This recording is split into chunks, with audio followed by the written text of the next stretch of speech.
प्रियव्रत नाम से एक राजा थे। उनकी पत्नी का नाम था मालती। विवाह के कई सालों तक भी उन्हें कोई संतान नहीं हुई। कश्यप जी के कहने से उन्होंने पुत्रेष्टि यज्ञ करवाया।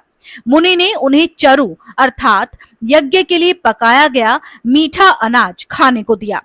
कुछ समय बाद रानी मालती गर्भवती हुई और उन्हें एक सुंदर पुत्र प्राप्त हुआ, परंतु दुर्भाग्यवश वह मरा हुआ था।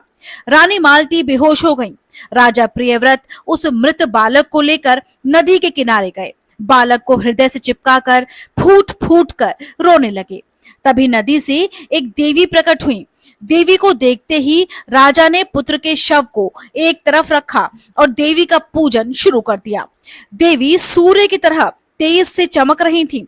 राजा ने पूछा, देवी आप कौन हो? देवी ने कहा, राजन, मैं मूल प्रकृति देवी भगवती के छठे अंश से उत्पन्न देवसेना हूँ। देवी के छठे भाग से उत्पन्न होने के कारण मुझे छठी या षष्ठी देवी भी कहा जाता है। मैं स्वामी कार्तिकेय की पत्नी हूँ। मेरे प्रसाद से पुत्रहीनों को सुयोग्य पुत्र, प्रियाहीनों को प्रिया, दरिद्रों को धन, कर्मशील पुरुषों के कर्मों का उत्तम फल प्राप्त होता है। उसके बाद देवी ने राजा को समझाया कि राजा, हर मनुष्य को अपने कर्मों के अनुसार फल प्राप्त होता है। कर्म सबसे बलवान होता है। इस प्रकार कहकर देवी छठ मैया ने पुत्र के शव को गोद में उठा लिया।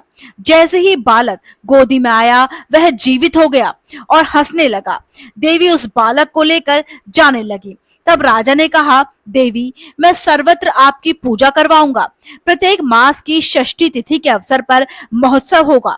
बालकों के प्रसव गृह से छठे दिन, 21वें दिन तथा अन्नप्राशन के शुभ समय में आपकी पूजा होगी। देवी ने राजा को पुत्र लौटा दिया। राजा जब पुत्र को वापस लेकर आए तो चारों तरफ मांगलिक कार्यक्रम शुरू हो गए। राजा ने प्रत्येक मास एवं साल में एक बार 3 दिनों तक बहुत बड़े महोत्सव का आयोजन करवाया।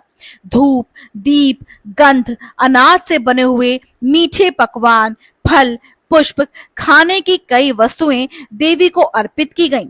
तब से छठ मैया का पूजन हर जगह होने लगा। त्रेता युग में मां सीता ने भी छठ मैया का व्रत रखा एवं उत्सव मनाया। शास्त्रों में छठ मैया के उत्सव को सूर्य से भी जोड़ा जाता है।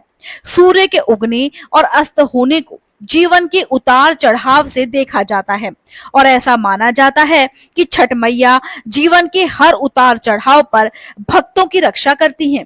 देवी के भक्त जीवन के सभी उतार चढ़ावों को झेलने में सक्षम होता है, क्योंकि छठ मैया हमेशा अपने भक्तों के साथ रहती हैं। जय छठ मैया की।